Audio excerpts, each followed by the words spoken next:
नमस्कार, हमारा उत्तर प्रदेश देख रहे हैं आप और मैं हूं आपके साथ गौरव राजेंद्र। बुलेटिन की शुरुआत करते हैं। फ्रांस के मार्शले में पीएम मोदी को गार्ड ऑफ ऑनर मिला है, जिसकी तस्वीरें आपके टेलीविजन स्क्रीन पर। तस्वीरें देखिए आप।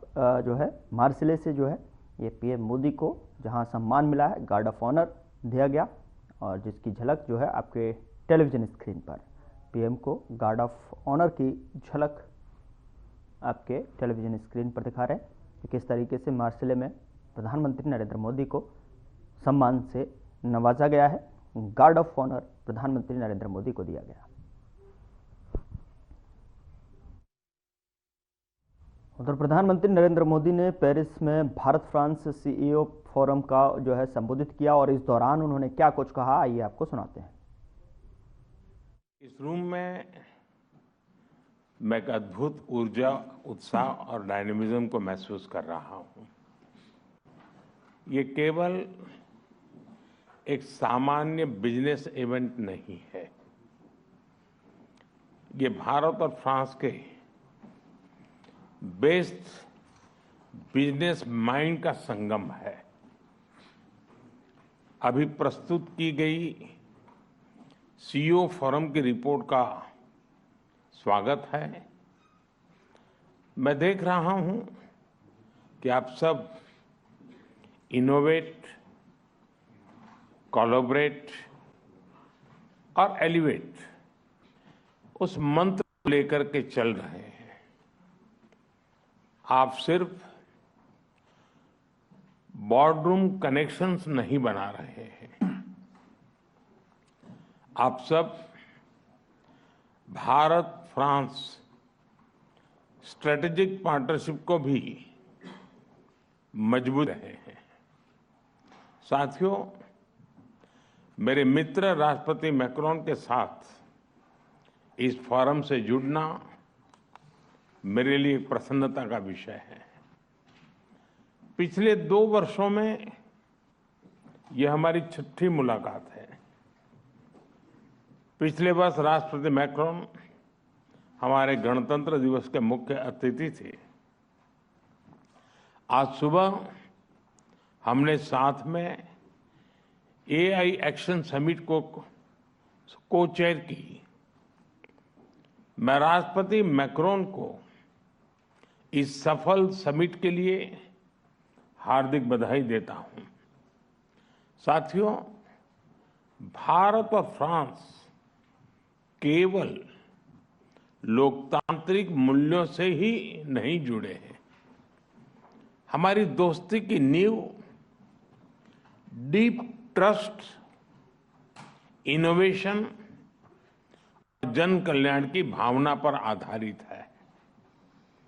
हमारी साझेदारी केवल दोनों देशों तक ही सीमित नहीं है।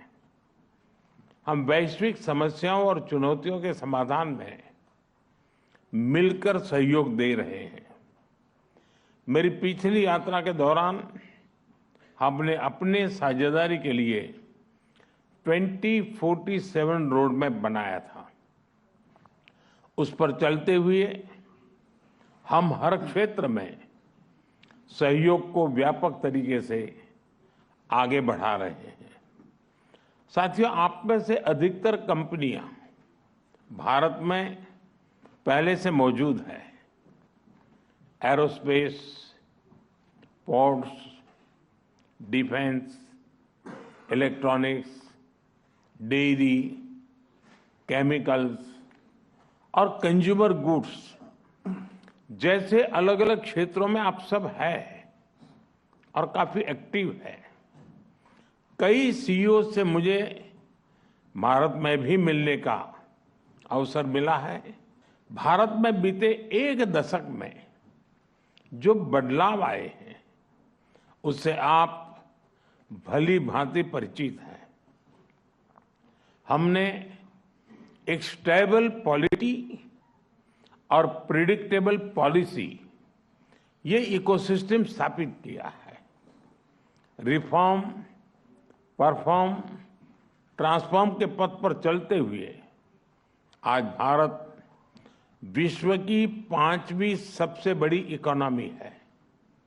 विश्व की सबसे तेजी से ग्रो करने वाली मेजर इकोनॉमी है। जल्द ही दुनिया की तीसरी बड़ी इकोनॉमी बनने जा रहे हैं। भारत की स्किल्ड युवा टैलेंट फैक्ट्री और इनोवेशन स्पिरिट वैश्विक पटल पर हमारी पहचान है। आज भारत तेजी से पसंदीदा ग्लोबल इन्वेस्टमेंट डेस्टिनेशन बनता जा रहा है। हमने भारत में एआई, सेमीकंडक्टर और क्वांटम मिशन लॉन्च किए हैं। डिफेंस में हम make in India and make for the world को प्रोत्साहित कर रहे हैं। आप में से कई लोग इससे जुड़े भी हैं। स्पेस टेक्नोलॉजी में हम नई ऊंचाइयां छू रहे हैं। इस सेक्टर को एफडीआई के लिए खोल दिया गया है। हम भारत को तेजी से एक ग्लोबल बायोटेक पावर हाउस बना रहे हैं। इंफ्रास्ट्रक्चर विकास हमारे लिए प्राथमिकता का विषय है और इस पर हम सालाना $114 बिलियन से अधिक का पब्लिक एक्सपेंडिचर कर रहे हैं। हमने मैसिव स्केल पर रेलवे ट्रैक बिछाए हैं। टेक्नोलॉजी का इस्तेमाल कर रेलवे को मॉडर्नाइज और अपग्रेड कर रहे हैं। 2030 तक 500 गीगावाट के रिन्यूएबल एनर्जी के लक्ष्य की ओर हम तेजी से अग्रसर हैं। इसके लिए हमने सोलर सेल मैन्युफैक्चरिंग को बढ़ावा दिया है। क्रिटिकल मिनरल मिशन भी शुरू किया है। हमने हाइड्रोजन मिशन हाथ में लिया है। इसके लिए इलेक्ट्रोलाइजर मैन्युफैक्चरिंग को बल दिया गया है। 2047 तक हम 100 गीगावाट न्यूक्लियर पावर का लक्ष्य लेकर चल रहे हैं। मुझे बताते हुए खुशी हो रही है कि इस क्षेत्र को प्राइवेट सेक्टर के लिए खोला जा रहा है। हम एसएमआर और एएमआर टेक्नोलॉजीज पर फोकस कर रहे हैं। साथियों, आज भारत डाइवर्सिफिकेशन और डी रिस्किंग का सबसे बड़ा केंद्र बनता जा रहा है। कुछ दिन पहले हमारे बजट में न्यू जनरेशन रिफॉर्म्स अंकित किए गए हैं। ईज ऑफ डूइंग बिजनेस के लिए नए कदम उठाए हैं।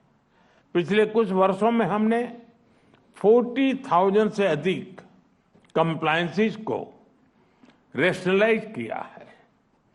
ट्रस्ट बेस्ड इकोनॉमिक गवर्नेंस को आगे बढ़ाने के लिए एक high level committee for regulatory reforms गठित की है। कस्टम रेट स्ट्रक्चर को रेशनलाइज किया है। अंतर्राष्ट्रीय व्यापार को आसान करने के लिए डिजिटल पब्लिक इंफ्रास्ट्रक्चर की मदद से भारत ट्रेड नेट की शुरुआत की जा रही है। ईज ऑफ लिविंग की दिशा में नया सिंप्लीफाइड इनकम टैक्स कोड हम ले आ रहे हैं। नेशनल मैन्युफैक्चरिंग मिशन की घोषणा की है और नए सेक्टर्स जैसे कि इंश्योरेंस सेक्टर को 100% एफडीआई के लिए खोल दिया गया है। इन सब इनिशिएटिव्स को आप जरूर ध्यान से स्टडी करें। मैं आप सबको कहता हूं कि भारत में आने का यही समय है, सही समय है। भारत की प्रगति में सभी की प्रगति जुड़ी है। इसका एक उदाहरण एविएशन क्षेत्र में देखा गया। जब भारतीय कंपनियों ने हवाई जहाजों के लिए बड़े ऑर्डर्स दिए और अब जब हम 120 नए एयरपोर्ट्स खोलने जा रहे हैं तो भविष्य की संभावनाओं का आप स्वयं अंदाजा लगा सकते हैं। साथियों, भारत के 1.4 बिलियन लोगों ने 2047 तक विकसित भारत का संकल्प लिया है। चाहे डिफेंस हो या एडवांस टेक्नोलॉजी, फिनटेक हो, फार्मा, टेक हो या टेक्सटाइल, एग्रीकल्चर हो या एविएशन, हेल्थ केयर हो या हाईवेज, स्पेस हो या सस्टेनेबल डेवलपमेंट, आप सभी साथियों के लिए इन सभी क्षेत्रों में इन्वेस्टमेंट्स और कोलैबोरेशंस की अनेक संभावनाएं हैं। मैं आप सभी को भारत की विकास यात्रा से जुड़ने के लिए आमंत्रित करता हूं। जब फ्रांस की फिनेस और भारत का स्केल मिलेगा, जब भारत का पेस और फ्रांस का प्रिसिजन मिलेगा, जब फ्रांस की टेक्नोलॉजी और भारत का टैलेंट मिलेगा, तो सिर्फ बिजनेस लैंडस्केप ही नहीं, ग्लोबल ट्रांसफॉर्मेशन होगा। एक बार फिर अपना कीमती समय निकालकर यहां आने के लिए आप सभी का बहुत बहुत धन्यवाद करता हूं। प्रयागराज में चल रहे महाकुंभ मेले में करोड़ों की संख्या में लोग जो है पुण्य की डुबकी लगाने के लिए प्रतिदिन पहुंच रहे हैं। बता दें कि माघी पूर्णिमा के दिन भी जो है करोड़ों की संख्या में श्रद्धालु संगम स्नानों के लिए पहुंच रहे हैं, जिससे सुरक्षा व्यवस्था के लिए सीएम योगी आदित्यनाथ अपने निवास 5 केडी वॉर रूम में सुबह 4 बजे से ही निगरानी कर रहे हैं। बता दें कि सीएम योगी आदित्यनाथ के साथ डीजीपी प्रशांत कुमार, पर्सनल सचिव गृह विभाग और सीएम सचिवालय के अधिकारी भी मौजूद रहे।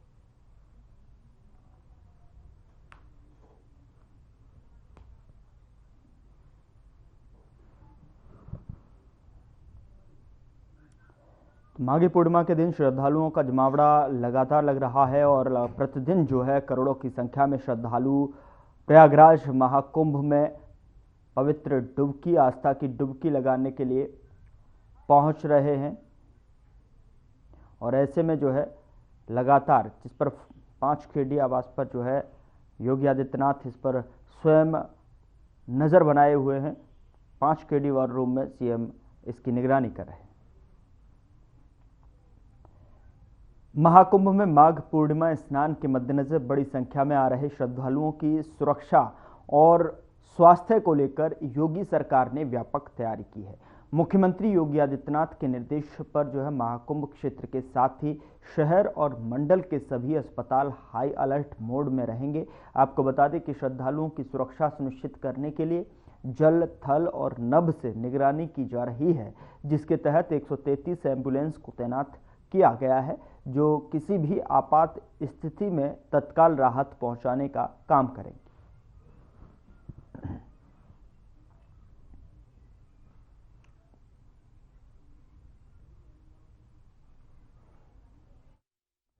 महाकुंभ में माघ पूर्णिमा स्नान के मद्देनजर बड़ी संख्या में आ रहे श्रद्धालुओं की सुरक्षा और स्वास्थ्य को लेकर योगी सरकार ने व्यापक तैयारियां की हुई हैं। आपको बता दें कि सीएम योगी आदित्यनाथ के निर्देश पर महाकुंभ क्षेत्र के साथ ही शहर और मंडल के सभी अस्पताल हाई अलर्ट मोड में एक्टिव रहेंगे। आपको बता दें कि श्रद्धालुओं की सुरक्षा सुनिश्चित करने के लिए जल, थल और नभ से भी निगरानी की जा रही है, जिसके तहत जो है 133 एम्बुलेंस को तैनात किया गया है, जो किसी भी आपात स्थिति में तत्काल राहत पहुंचाने का काम करेंगी। और इससे जो है इसमें 125 एम्बुलेंस के अलावा 7 रिवर एम्बुलेंस भी हैं।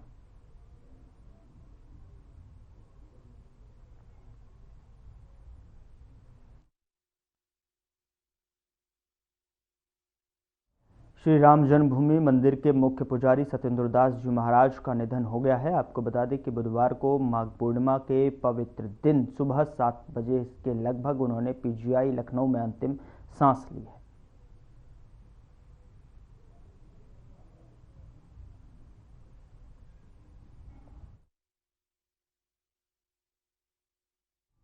मुख्यमंत्री योगी आदित्यनाथ सहित अयोध्या के संतों ने आचार्य सत्येंद्र दास के निधन पर शोक व्यक्त किया है और मुख्यमंत्री योगी ने इसे आध्यात्मिक जगत की क्षति करार दिया है। श्री राम जन्मभूमि के मुख्य पुजारी आचार्य सत्येंद्र दास के निधन पर आध्यात्म जगत के लोगों ने शोक संवेदना व्यक्त की है।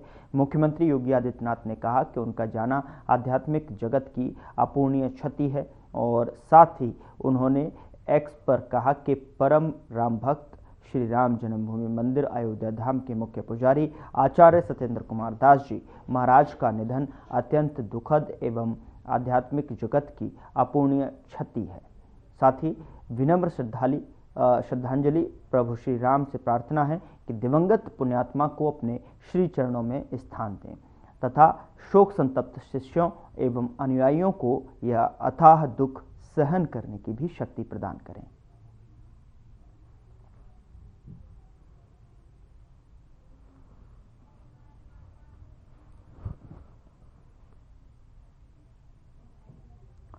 प्रभु श्री राम चरणों में स्थान दें, ये जो है सीएम योगी आदित्यनाथ ने परम भक्त श्री राम जन्मभूमि मंदिर श्री अयोध्या धाम के मुख्य पुजारी आचार्य श्री सत्येंद्र कुमार दास जी महाराज का निधन अत्यंत दुखद एवं आध्यात्मिक जगत की अपूरणीय क्षति है। विनम्र श्रद्धांजलि अर्पित की है उन्होंने अपने ट्विटर हैंडल यानी कि एक्स पर पोस्ट करते हुए उन्होंने ये आध्यात्मिक जगत की अपूरणीय क्षति करार दिया है। प्रभु श्री राम से प्रार्थना है कि दिवंगत पुण्यात्मा को अपने श्री चरणों में स्थान दें और शोक संतप्त शिष्यों और अनुयायियों को यह अथाह दुख सहन करने की भी शक्ति प्रदान करें।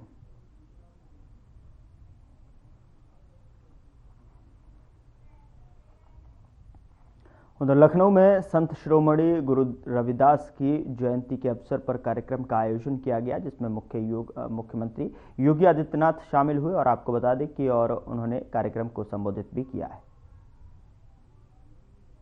बहनों और भाइयों, अपनी कर्म की साधना से सद्गुरु रविदास जी महाराज ने सिद्धि की पराकाष्ठा को छुआ था। उन्होंने कर्म को महत्व दिया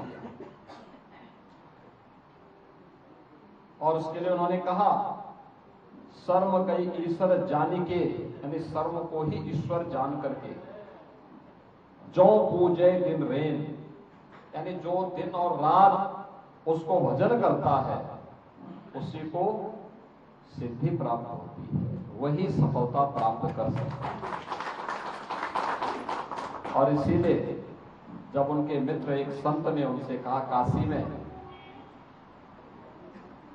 कि चलो गंगा स्नान करके आते हैं, दोनों मित्र थे, नियमित रूप से गंगा स्नान करने जाते थे, लेकिन उन्होंने आकर कहा, उन्होंने कहा कि भाई देखो, एक आना ये मेरी तरफ से मां गंगा को भेंट कर देना, मेरे पास आज जूता सीने का काम ज्यादा है, मैं इस काम को निपटाने के बाद ही जा पाऊंगा। और संत रविदास जी नहीं गए, उन्होंने अपने साथी मित्र जो संत थे उनको कहा, तुम भी जब स्नान करो तो मेरी तरफ से ये माई को भी ये काना चढ़ा देना। सहयोगी संत गए, स्नान किया, स्नान करने के बाद पूजन का कार्यक्रम बना, उन्होंने पूजा की, अपनी ओर से भेंट चढ़ाया, फिर उन्हें याद आया कि रविदास ने भी तो मुझे कुछ दिया था। उन्होंने उनका आना निकाला और जैसे ही मां गंगा को भेंट किया तब तक मां गंगा ने हाथ उठा करके उसको पकड़ा। वो बहुत अच्छे थे। उन्होंने कहा कि मैं चढ़ा रहा था तब तो नहीं, कि अपना मेरा भेंट तो नहीं मां गंगा ने स्वीकार किया, लेकिन रविदास का कैसे? तो उन्होंने वापस आकर के रविदास जी से पूछा, संत रविदास जी से पूछा, कहा ये कैसे हुआ? उन्होंने तब कहा था कि मन चंगा तो कठौती में गंगा, यानी मन की शुद्धि आपकी आत्मिक शुद्धि का आधार है, और आत्मिक शुद्धि है तो दुनिया की सभी प्रकार की सिद्धियां आपके पास स्वतः आती हुई दिखाई देती है। और यही संत रविदास जी का था, उन्होंने आत्मिक शुद्धि पर ध्यान दिया और इसके लिए कर्म की साधना को महत्व दिया। कर्म की साधना, जिसके बारे में हमारे शास्त्र लगातार एक ही प्रेरणा देते हैं, कर्म प्रधान व्यवस्था को सदैव महत्व दिया है। श्रीमद् भगवद गीता भी इसी बात को कहती है, कर्मणे वाधिकारस्ते मां फलेषु कदाचन। कर्म प्रधान विश्व को राखा, जो जस करहि सो तस फल चाखा। जो जैसा करेगा वैसे फल प्राप्त भी करेगा, इसलिए कर्म को महत्व दो। कर्म को महत्व देकर के ही हम विकसित भारत की परिकल्पना को साकार कर सकते हैं। प्रधानमंत्री मोदी जी ने पिछले 11 वर्ष में सी कर्म साधना को महत्व देकर के भारत को आज दुनिया के अग्रणी देशों की पंक्ति में ला करके खड़ा कर दिया है। आज का दिन कितना पवित्र है, महाकुंभ का स्नान प्रयागराज में हो रहा है। 13 जनवरी से अब तक पिछले 1 महीने में 47 करोड़ से अधिक श्रद्धालु मां गंगा, यमुना और सरस्वती की त्रिवेणी में आस्था की डुबकी लगा चुके हैं। और ये क्रम आगे चलेगा 26 फरवरी का। अनुमान करिए अगले 14 दिन में कितने बड़े पैमाने पर श्रद्धालु बनाएंगे। मैं आज की इस अवसर पर आप सबको हृदय से बधाई देता हूं। संत शिरोमणि सदगुरु रविदास जी महाराज के श्री चरणों में नमन करता हूं और आप सबको इस बात के लिए आश्वस्त करता हूं कि डबल इंजन की भारतीय जनता पार्टी की सरकार है। हमने सदगुरु रविदास जी महाराज की पावन जन्मभूमि शीर गोवर्धन काशी में प्रधानमंत्री मोदी जी के विजन के अनुरूप वहां पे भव्य स्वरूप दे दिया, वहां यात्री विश्रामालय बना दिया। सदगुरु रविदास जी महाराज की भव्य प्रतिमा रखवा दी गई, पार्क का निर्माण कर दिया गया, 4 लेन की कनेक्टिविटी दे दी। यानी 17 के पहले वहां सिंगल लेन की सड़क थी, कोई यात्री विश्रामालय नहीं था, कोई अतिथिशाला नहीं था, कोई भोजनालय नहीं था, कोई बड़ी मूर्ति नहीं थी। आज आप जाएंगे, पार्क नहीं था, कनेक्टिविटी नहीं थी। आज वहां पर 4 लेन के साथ जोड़ दिया गया। आज वहां पर सदगुरु रविदास जी महाराज की भव्य प्रतिमा लगा दी गई, बड़ी भव्य प्रतिमा। पार्क बना दिया गया, 1.5-2 लाख एक साथ श्रद्धालु बैठ सकता है, लंगर छक सकता है। पाकशाला बना दी गई, अन्नपूर्णा भवन बना दिया गया, जिससे इस महापुरुष, इस पूज्य संत की ये जन्मभूमि काशीवासी पाकर के धन्य धन्य है और उसके साथ जुड़ करके देश और दुनिया को हम आकर्षित कर सकें। ऐसे ही महर्षि वाल्मीकि की पावन जन्मभूमि और उनसे जुड़े हुए लालापुर को भी हम लोगों ने किया। वहां पे रोपवे भी हम लोग लेकर जा रहे हैं। ऐसे ही संत तुलसीदास जी का राजापुर, उसके पुनरुद्धार का कार्य, वहां पे सुंदरीकरण का काम चल रहा है। और मुझे बताते हुए प्रसन्नता है, इस प्राचीन मंदिर के भी पुनरुद्धार का कार्य ये डबल इंजन के भाजपा की सरकार करवा रही है। 1 करोड़ 6 लाख रुपए दे जा चुके हैं, लेकिन मैं यहाँ की समिति को आश्वस्त करता हूँ, पैसा कम नहीं पड़ेगा, जो भी और आवश्यकता पड़ेगी उतना पैसा और देंगे। लेकिन सदगुरु रविदास जी महाराज की पावन मंदिर और उनसे जुड़े हुए स्थलों के पुनरुद्धार सुंदरीकरण के कार्यक्रम को भरपूर सहयोग करेंगे। आपने आयोजन किया, मुझे अभी तत्काल मैं सुबह से 4 बजे से ही प्रयागराज महाकुंभ के आयोजन को देख रहा था, वहां पे व्यवस्था संबंधी उसमें व्यस्त था। अभी आया हूं, यहाँ से सीधे मैं बागपत जा रहा हूँ। तो मैं इस अवसर पर आपको बधाई देता हूँ, अपनी शुभकामनाएं देता हूँ। हमारे डिप्टी सीएम ब्रजेश जी, हमारे माननीय विधायकगण, महापौर जी, सभी लोग आपके बीच में हैं। स्वाभाविक रूप से इस पूरे आयोजन को भव्यता के साथ मना करके सद्भावना के साथ, सौहार्दपूर्ण माहौल के साथ, भक्ति भाव के साथ इसे आगे बढ़ाने की आवश्यकता है। आप सबके प्रति मेरी मंगलमय शुभकामनाएं। धन्यवाद। जय हिंद। फिलहाल बुलेटिन में इतना ही। नमस्कार।